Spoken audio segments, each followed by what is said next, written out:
2 Kings chapter 17. Reign of Hoshea of Israel. In the 12th year of Ahaz, king of Judah. Somebody's taking a bath.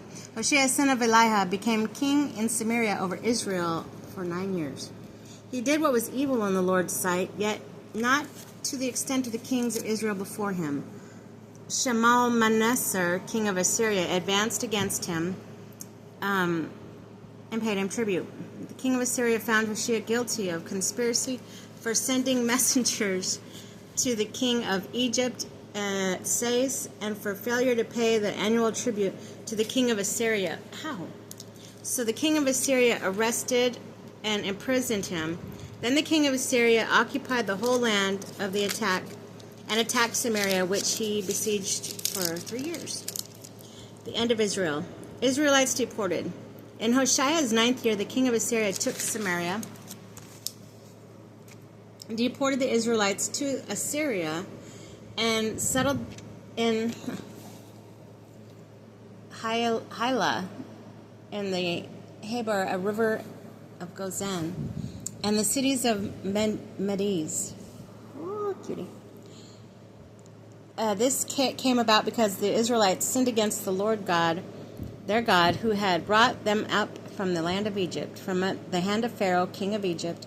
They venerated the other gods. They followed the rites of the nations whom the Lord had dispossessed before the Israelites, and those that the kings of Israel had practiced. They adopted unlawful practices towards the Lord their God. They built places in their cities, from guard post to garrison town. They set up pillars and asherahs for themselves on every high hill under every green tree.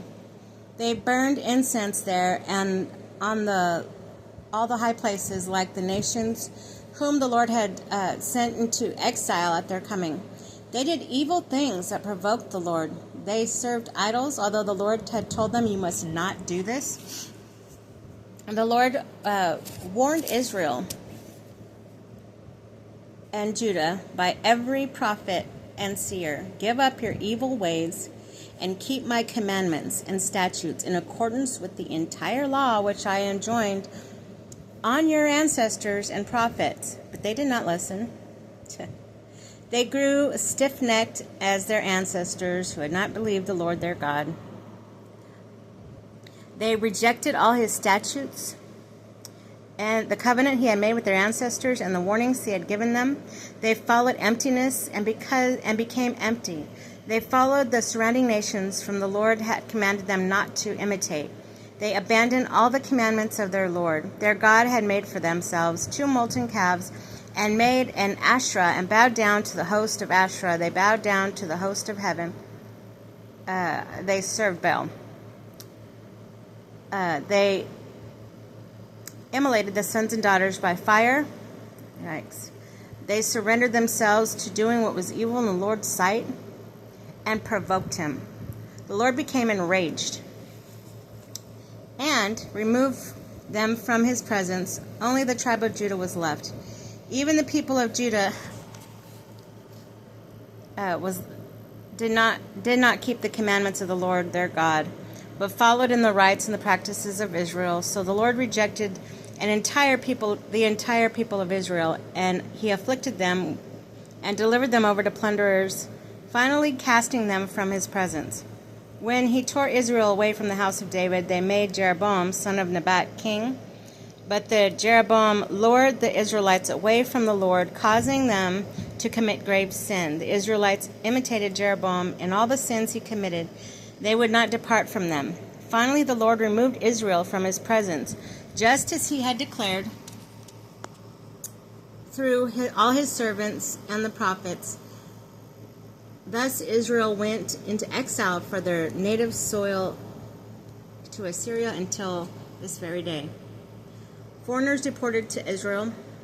This king of Assyria brought people from Babylon, Cutha, Ava, Hamath, and Sepharvaim, and settled them in the cities. It took possession of Samaria and dwelt in the cities. When they first settled there, they did not venerate the Lord, so he sent lions among them and killed some of them. a report reached the king of Assyria, the nations you have deported and settled in the cities of Samaria do not know the proper worship of the God of the land. So he had sent lions among them that are killing them, since they do not know the law of the God of the land. The king of Assyria gave the order, send back some of the priests you deported to go there and settle, to teach them proper worship of the God of the land. So some of the priests who had been deported from Samaria returned and settled in Bethel and began to teach them to venerate the Lord. Thus, each of the nations continued to make its own gods, setting them up in the shrines of the high places the Sumerians had made each nation in the cities which they dwelt.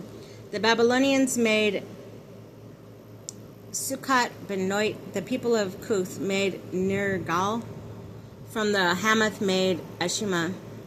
Those from Ava made Nabaz and Tartak, and those from Sepharvaim immolated their children by fire to their city gods, King Hadad and King Anu.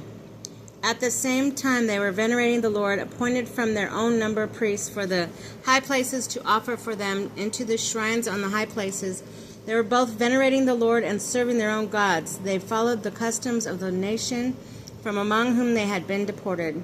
To this very day they continued according to their former customs, not venerating the Lord, nor observing statutes and regulations, the law and the commandment of the Lord enjoined on the descendants of Jacob, whom he had named Israel. When the Lord made a covenant with them, he commanded them, you must not venerate other gods, nor bow down to them, nor serve them, nor offer sacrifice to them, but only the Lord who brought you up from the land of Egypt, a great power, an outstretched arm. Him you shall venerate. To him shall you bow down, and to him shall you offer sacrifice.